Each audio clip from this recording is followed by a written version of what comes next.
Assalamualaikum warahmatullahi wabarakatuh.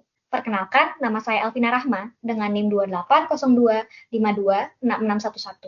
Pada kesempatan kali ini, saya ingin memaparkan terkait dengan proyek yang sudah dilakukan oleh saya dan juga tim saya terkait dengan transformasi perempuan dalam era digital, penggunaan teknologi informasi dan komunikasi untuk pemberdayaan yang berkelanjutan. Di kesempatan kali ini, saya akan memaparkan terkait dengan latar belakang, rumusan masalah, temuan, solusi, hingga refleksi pribadi. Yang pertama ada latar belakang. Jadi latar belakang proyek ini adalah Indonesia masih menghadapi tantangan dalam mengurangi kesenjangan digital antara laki-laki dan juga perempuan, terutama dalam hal akses dan penggunaan teknologi informasi dan komunikasi. Berdasarkan dari data BPS tahun 2022, terdapat perbedaan yang signifikan dalam kepemilikan telepon genggam antara laki-laki dan juga perempuan, yang menunjukkan ketidakmerataan adanya akses digital. Kesenjangan ini dipengaruhi oleh berbagai faktor sosial budaya, seperti pandangan bahwa teknologi memang lebih cocok untuk laki-laki, rendahnya literasi digital di kalangan perempuan, serta beban domestik yang menambah kesulitan perempuan dalam mengakses teknologi. Kelompok kami mengangkat tema ini untuk mendukung pencapaian tujuan SDG dalam mengurangi kesenjangan digital berbasis gender. Kami berharap dapat menemukan strategi yang efektif untuk meningkatkan literasi digital perempuan, sehingga teknologi dapat menjadi sarana pemberdayaan yang lebih luas dan kesenjangan gender dalam akses teknologi dapat diperkecil atau diminimalkan. Selanjutnya ada rumusan masalah.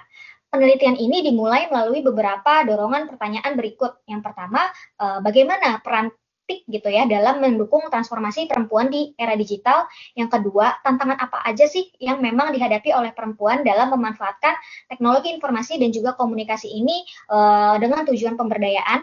Yang ketiga, apa dampak penggunaan TIK terhadap pemberdayaan perempuan secara berkelanjutan.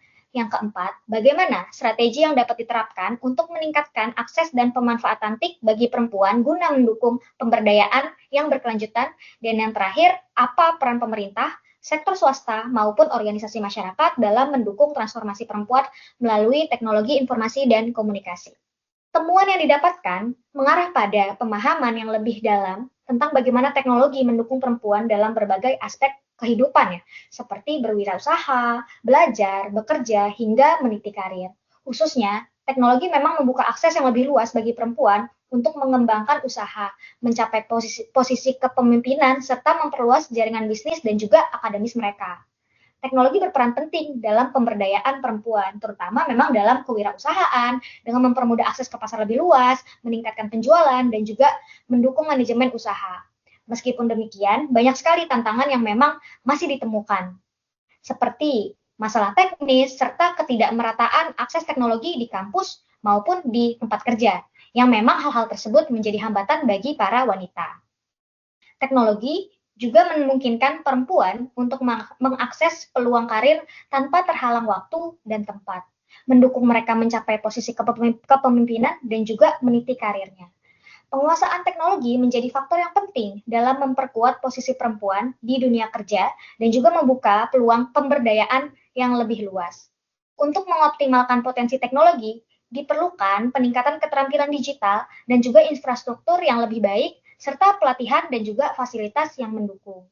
Oleh karena itu, solusi yang ditawarkan adalah solusi yang komunikatif, mudah dijangkau, dan juga sesuai dengan pola konsumsi media oleh perempuan muda yang produktif, yaitu dengan menciptakan konten edukatif dan juga inspiratif di platform TikTok dengan tema Perempuan Maju di Era Digital. Kenapa TikTok ini dipilih? Karena TikTok merupakan media sosial yang sangat diminati oleh perempuan berusia 18 sampai 45 tahun. Sesuai dengan profil responden dalam penelitian kemarin, solusi ini berupa kampanye digital yang mendidik melalui konten TikTok. Mungkin bisa dilakukan dengan membuat video pendek dengan durasi 30 sampai 60 detik yang menunjukkan beberapa poin. Yang pertama, tips praktis untuk memanfaatkan teknologi dalam kehidupan sehari-hari. Yang kedua, inspirasi perempuan yang berhasil menggunakan teknologinya gitu ya untuk pemberdayaan dirinya sendiri, baik itu di urusan bisnis, pendidikan, dan juga karir. Yang ketiga, edukasi ringan mengenai keamanan digital dan juga literasi media. Yang keempat, pesan motivasi serta dukungan untuk perempuan agar lebih percaya diri di dunia digital untuk pemberdayaan mereka. Solusi ini dirasa efektif karena dapat langsung menjangkau perempuan usia produktif yang aktif di media sosial dengan konten video pendek yang mudah dikonsumsi dan juga mudah dicerna serta gampang gitu ya untuk mencapai keviralan. Selain itu, biaya rendah dan juga fleksibilitas penggunaan perangkat sesederhana smartphone membuat solusi ini lebih terjangkau, sementara menampilkan role model dan juga praktik baik dari perempuan lain yang memanfaatkan teknologi dalam memberikan inspirasi dan juga motivasi.